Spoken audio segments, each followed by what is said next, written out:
blazing trails, you know how Johnny moves. Young black mamba dropping the hottest news, like some mad attorney calling audibles. When it's mindset, I don't know how I'ma lose. Keep it 100, we from the 90s, dude. Freshest podcast out, we on the grind for you. Stuck on your head all day, Gorilla Glue. They think they really gon' out me, pull up with the big tech, call it Silicon Valley. Made it through a dark winter, it was getting so cloudy. Now we got the sickest show in the whole county. It's a cold world, better bundle up. Gotta get the shovel when the truck is stuck. In the middle of a blizzard, still coming up. Tuning in just so I know what is up. It's the Cloud Chronicles.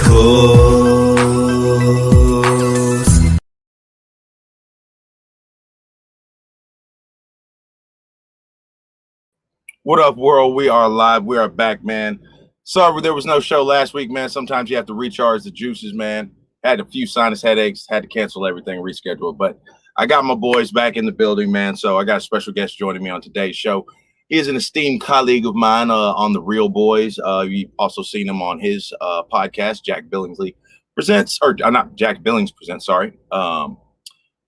If you've seen him, if you've seen the Real Boys, he's the man of many angles. You never know which camera angle you're going to get of Mr. Colby. So we are we're happy and blessed to be graced with his presence. Checking in from the East Wing of Colby Manor, Michael Colby in the building. What's up, everyone? What's going on? Hey, Michael AKA Colby. the man on the show. What they say. That's what they say in the comments. Oh, hell yeah. Everybody loves me. Hey, what's going on, man? Yeah. It's very cool to be on your show. I'm happy to be able to talk to you one-on-one. It's usually, with 5 other guys or whatever on the show. So yeah. No, I'm very excited to be on your show. So let's do it. Awesome. Hey, so tell the people who don't know who you are, man. Give them a little background. Just introduce yourself real quick, man. Oh, and your podcast. Man, I'm just a weird podcaster who I don't know. I don't know how funny I'm going to be now because I sort of just woke up, but I'm sort of known as being maybe the funny one on the shows. But I do a weird scripted show called Jack Billings Presents. We have 1 season out, me and my neighbor Michael, and we have another season that's just about to start called Haunted Apartment Complex. I do a video game show called I Love This Terrible Game, where we talk about bad games that we like. I do No Time to Binge, which we watch the first episode of a series and the last episode of that series, and then we try to figure out what happens in the middle. And then, of course, I'm on the Real Boys with Jarian and like 15 other guys who talk about movies, and usually I'm the one who hates them, and I don't love that, but I also don't like to, I don't like to pretend. So you gotta be you. I'm gonna tell people what I really think. Yeah, you gotta be yourself, man. You gotta be yourself, man. So I personally, I don't have a problem with it. I like it. You have we both, the interesting thing about you and I is we both have different ways of watching movies. Absolutely. And we kind of talked about that a little bit on one of the episodes, and I kind of have started to watch movies a little bit Michael Colby-ish. You know what I'm saying? And I actually started watching movies a little bit more Jerry and Blaze-ish. I actually did.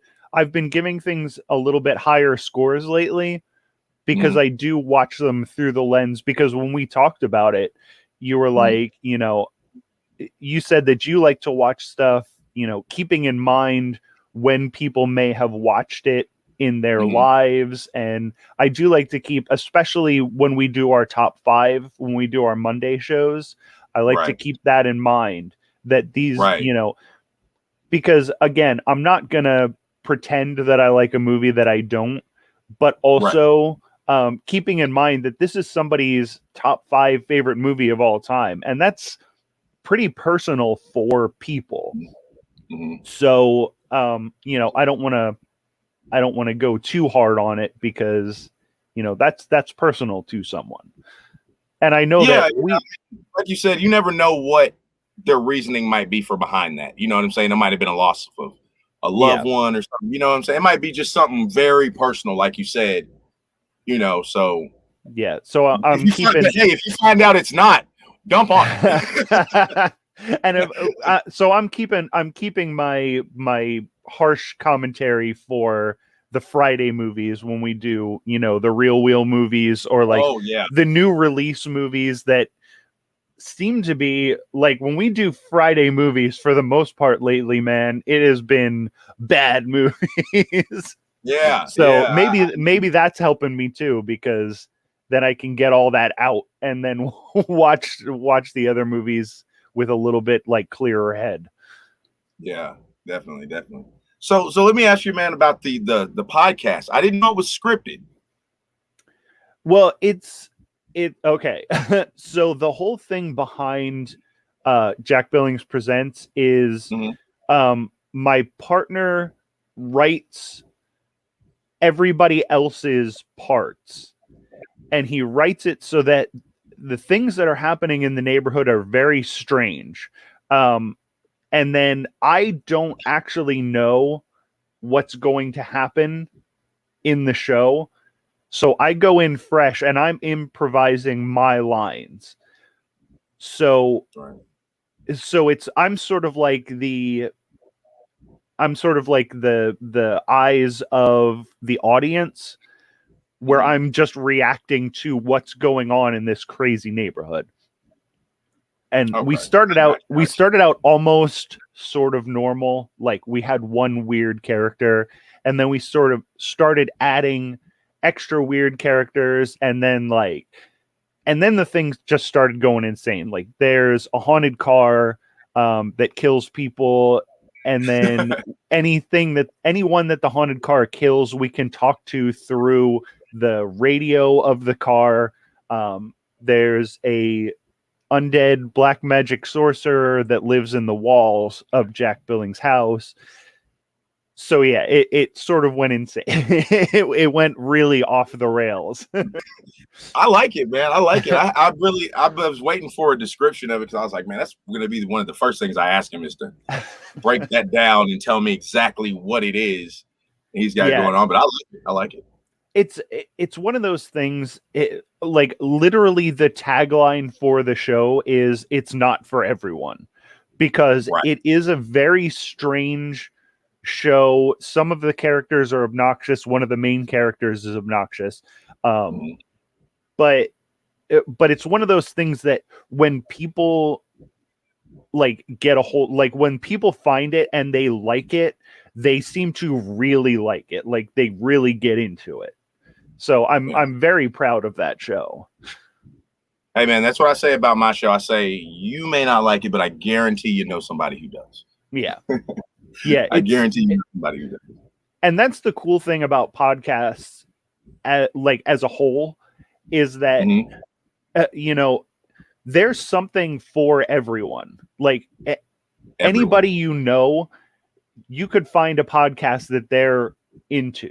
And I think that's really cool, because it doesn't have to be, this isn't terrestrial radio or like old network television where it has to be like sort of homogenized for everyone to be able to enjoy. You can really boil it down to a very specific topic, and not everybody's going to be into it, but the people who are into it are really going to be into it. And I think that's the coolest thing in the world. Yeah. Like the people that are watching and supporting you genuinely, like they love you, or like they love your work, they love what you're doing, or they just love you in general and are just supporting you because you're doing, you know what I'm saying? So that is the good thing about podcasting, man, because there is one for everybody. I saw a podcast that had nothing to do with anything but the Mighty Ducks, the show. like the movie, like the Mighty Ducks team, the movie. It was just all about that, and I was just like, there it is, right there, man. There's a podcast for everything and everybody. Yep, and you can find one for just about any show.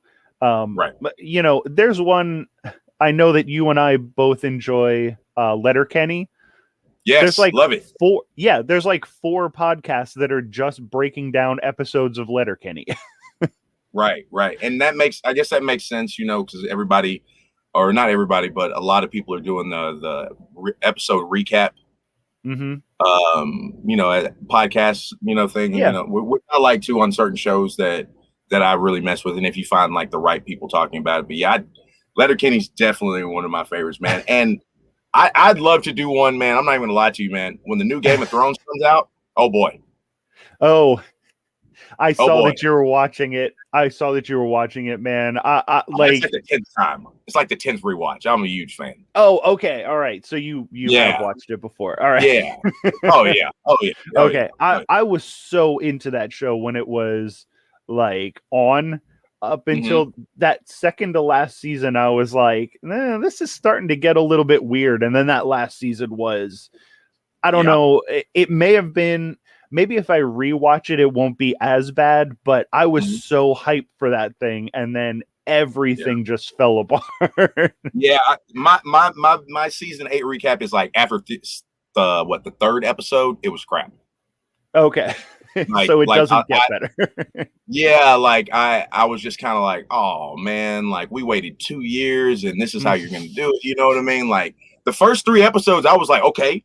Yeah. And then the 3rd one, I was like, yes, finally. Like it was like an hour and a half. It was great, and then like it was just straight downhill from there, man. I was very disappointed. So yeah, it went and there was like, that was one of those shows that peaked at a weirdly early time. I think the show still stayed great, but that season where they were doing all the people from Dorne. I believe that's the actual season I'm rewatching right now. That's season 4. I think it's season 4. Yep, season 4. That sounds right. That was like, I say 4 and 5 are the pinnacle. Yeah, absolutely. Those episodes in those seasons were like, wow. And then it sort of started to go a little bit downhill for the next 2 seasons, and then that drop off is steep. Yeah. I can't wait for the next one, though, man. But yeah, so did you get on that show late? I got on it very late. I believe it was like season 5 when it came out that I started watching it from the beginning. I was very late on the show. No, actually, I was a pretty early adopter of that because my wife was really into the books before that show came out. Okay. So like she started to watch it right away, and I'm like, I guess I'll watch this. And then, we ended up watching it, and I ended up being very, very into it. Right. That's cool. So I changing gears here. I heard or I saw in the thread we caught a little bit of slack from overseas. Yeah, man. For the hat wearing tattooed people on the show. Yeah. You can kiss my butt woodpecker style. Yeah, I don't know, man. Here's the thing. It was 2 Indonesian people, and we did not have a good review of The Night Comes for Us, which was an Indonesian movie. And I guess I get it because there's not a ton of movies that come out of Indonesia, so I'm sure that people there are like protective of the movies that do come out of there. Understandable. But at the same time, I've seen good movies from Indonesia, so like I know that they can make good movies, and and one of the complaints that they had was that it was a setup that this was just the first movie of a series. Okay. And if you watch The Real Boys, you'll know that one of my complaints is when your first movie of a series sucks.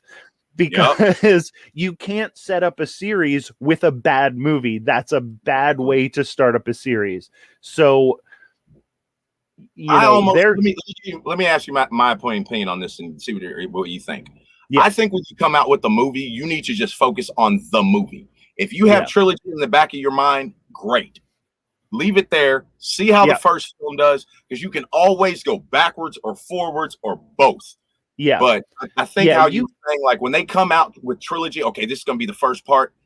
It's never really that good. It's never really that good. Yeah, because when they started making, like when George Lucas started making Star Wars, or when you know, Lord of the Rings, or any of those old trilogies, it was always, let's tell this story, because you can tell in Star Wars what was happening.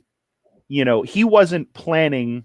Well, he probably was planning for a trilogy, but he was working on the movie that he was working on at the time.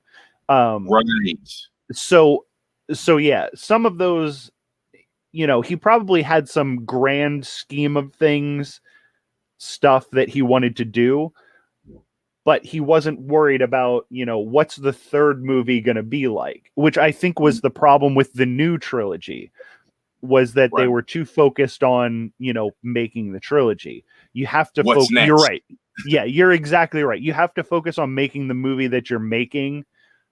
Leave some stuff open so that the sequels can happen, but you can't be worried about the third movie while you're making the first movie, or it's just going to turn out like The Night Comes For Us, where we just have a bunch of unanswered questions and, you know, well, we're just going to have to wait for the third movie. Well, if your first movie sucked, I'm not going to get to your third movie. I probably won't even get to your second movie. Exactly. And yeah, so that was the problem. And then also, you know, they said that we were pretentious, which, like, it's not the first time I've been called pretentious. And I'm sure that, you know, Zach and Dylan have been called pretentious, but like most of the guys on the show are like the most, like, like the most laid back, normal dudes that I can imagine. And I think, like, that's one of the things that I really like about the show, is that we have this big panel with like all different personalities. Yeah. And, you know, I hate hanging out with people who are like me, because I'm a lot a lot of the time. So I need guys, you know, and Zach is actually a lot like me. So guys like me and him need guys like you and Dan, who are like really like laid back, like I said, just like normal guys. Like we're like creative. We're all the time just like ideas bouncing off, and that's, you know, we need those types of people, but we also need the types of people who are like, whoa, you know, maybe chill for a second. So yeah, I think like we maybe analyze stuff maybe at a different pace. Yeah, absolutely. And you know what I'm saying? And some people, like, even my head gets to going like that. Like when I get like to doing podcast stuff, like flyer, okay, date, you know, send the link out, check with the person, make sure we're still, I mean, it's like, it's all over the place, man. And I have to, you know, sit back and like take a couple breaths and just like, okay, wait, you know, and just like try to just sit still and do nothing for 5 minutes sometimes, you know what I mean? Yeah, but you're also thinking, it seems like you're also thinking about different things when your brain starts going than I would be. And that's important for like collaborations and stuff. Definitely. Because I'm going to learn stuff from you, and you're probably going to learn stuff from me, because we're thinking two different ways. And I think that's part of the problem, at least. Like, I'm not going to go like crazy and get like political or anything, but I think that's the problem Here he goes. with sort of the country as a whole, is that people are just hanging out and talking to people who are exactly like them. Yep. So you never learn anything about anybody who comes from a different place, who's thinking a different way. And that's dangerous. Like when you only know what you know, that's not the right way to go about things. I shared a post, and I believe was from Kareem Abdul-Jabbar, and he said, make a friend that doesn't look like you. It might change the world. Absolutely. And, you know what I mean? It was like, yeah, everybody should have some. There's so many walks of life, man. I mean, we grow up in such a small box, you know what I mean? Like the country you're born in, the state that you live in, puts it even smaller box, the region of the United States that you live in. Like we are in a box in a box in a box in a box in another box, you know? So it's definitely, you got to talk to people, man. Yeah. And the internet made that a lot better. I think, like my kid now, knows so much about different people that I had no idea when I was growing up. When I was like 14 to 20, we really didn't have much internet. So it was like, you had to have a pen pal or some shit. Yeah, I had no idea. Like some of the stuff that I think or do or am, I had no idea. I was like, I'm the only one who's like this because all I knew were the people in my town, and nobody else was like that. So I was like, I felt like alone and isolated. But once we got the internet, you meet all these people and it's like, oh, I'm not the only one like that. Right. But it's one of those things. I was like an art kid in high school. So I was like a weirdo outcast. So, I grew up in sort of a hick town. So it was a lot of white kids, jocks. And so anytime, so my group of friends in high school was like, anytime somebody came up, like we had someone come over from India.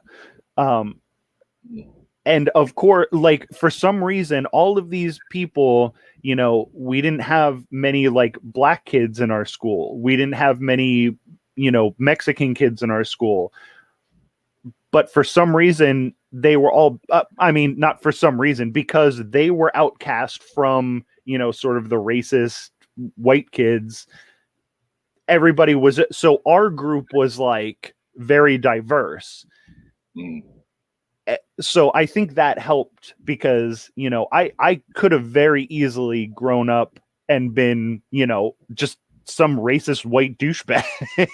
Right. Very close-minded. Yeah. But keeping that, just being a nerd in high school was enough to keep me out of that sort of mindset. Right. I can't say that I was like a nerd in high school. I did play sports, so I was probably considered more of a jock, but I talked to everybody. Yeah. I didn't, like my dad worked in my middle school. He worked in my high school. He was a minister. So the way I was raised, everybody was just a person. So if you were cool with me, I was nice to you. And I was just nice to everybody in high school. It used to bother me in high school. Like if someone didn't like me, I didn't get that people just may not like you just because that was not, that I didn't understand that concept until like my 20s. I was just like, I'm nice to everybody. I don't get why, you know what I'm saying? I've never done anything to you. Why do you not like me? You know what I'm saying? Yep. It's very crazy.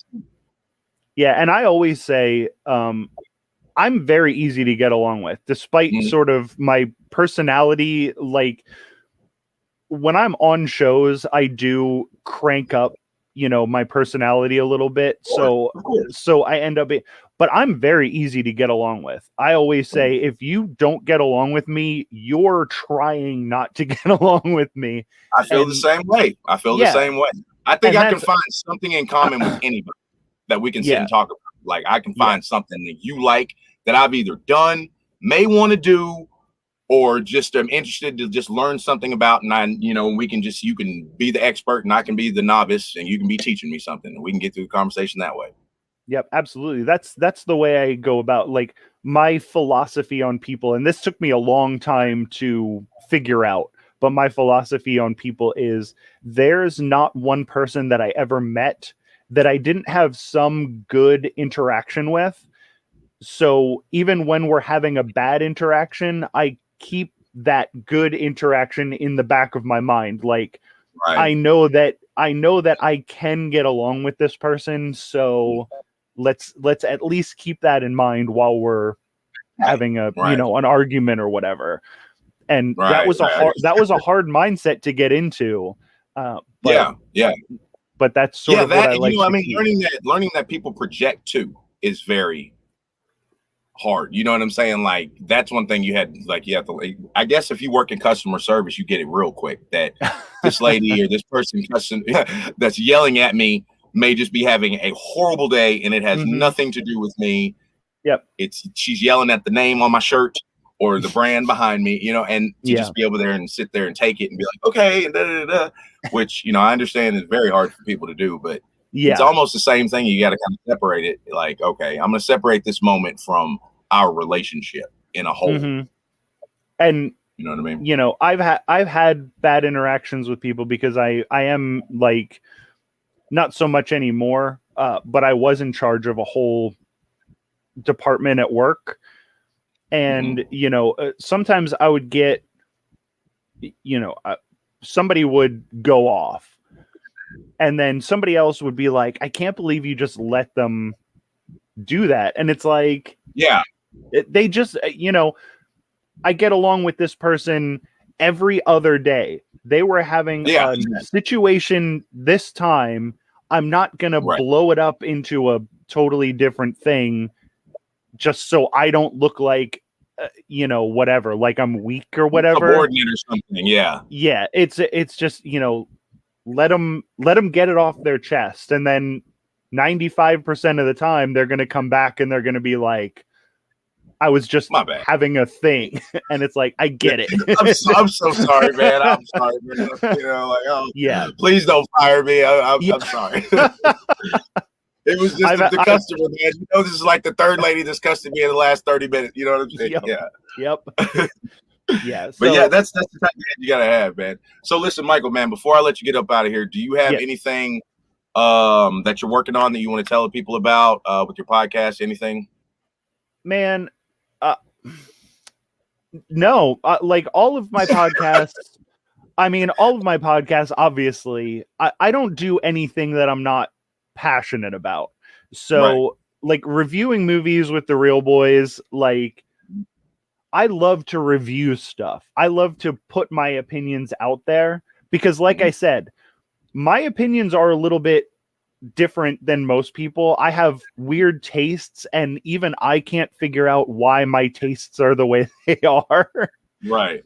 So I like to get them out there because, like I said, I like other people to know that they're not the only ones. Because I know I'm not the only one who feels this way about movies. So I like to let other people know that, again, they're not the only ones who think that.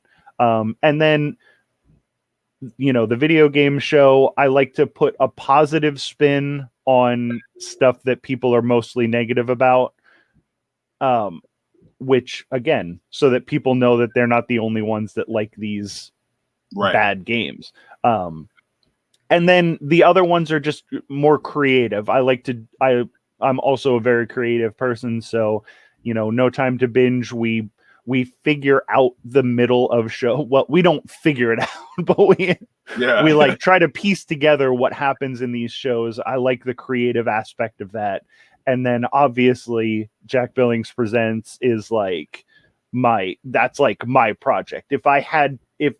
If somebody made me pick one podcast to do, it would be Jack Billings, because that thing is so crazy and weird, and I'm so proud of that thing because that's your baby. Yeah, when we started it, I was like, I always tell people I have a terrible Twitter handle. It's my neighbor MICH1. We recorded the first 3 episodes of Jack Billings Presents, me and my neighbor Michael, in one day. And then when we were done, my partner's like, oh, well, let's get this email address and let's get our Twitter handles and stuff. And I got my Twitter handle and I'm like, oh, it's not letting me pick a good Twitter handle. I don't care. These are going to be the last 3 episodes of this show we ever do. I didn't think we were going to keep doing it, but we kept doing it. And there's like 150 episodes of that thing between regular episodes and bonus. and we're starting a new series. So so that ended up being so cool and weird and fun and different that, you know, that's really the thing that I'm the most proud of, just because nobody else is doing something like what we're doing over there at Jack Billings Presents. Oh, that's dope. That's dope, man. Hey, well, listen, man, I want to thank my special guest, Michael Colby, for joining me on today's show. And like you said, you can catch him on The Real Boys with me. We got an episode coming this Friday, right? Yeah, on the new Chris Pratt time traveling movie. That's going to be on. Yes. Yeah, it's going to be on Amazon Prime. I know literally nothing about it. I've seen the poster that Dan posted. That's it. That's the only thing I don't think I'm going to. I think I'm just going to watch. At this point, I'm just going to watch the movie. Hey, I like it, man. Think of a fantasy draft for soldiers. Okay, I like Chris Pratt. I like Chris Pratt. I like a big actiony sci-fi movie. Yeah. So I hope I like this, because the last couple like new releases that we did had a lot of potential, but ended up being just so bad. Like Army of the Dead, I had such high hopes for, and it just ended up being miserable. So hey man, well, I appreciate you joining me, man. You know, you're always welcome back. Awesome. If you ever want to come back on, man. So thank you so much, everybody. At the end of the episode, I always like to say, mental health is real. You take care of this, it'll take care of you. Tell somebody you love them. Peace, namaste. That's Michael Colby. I'm Jerry and Blaze. This is the Cloud Chronicles. We are out. Peace, like, share, subscribe, all that good jazz. Bye. Tell your mom.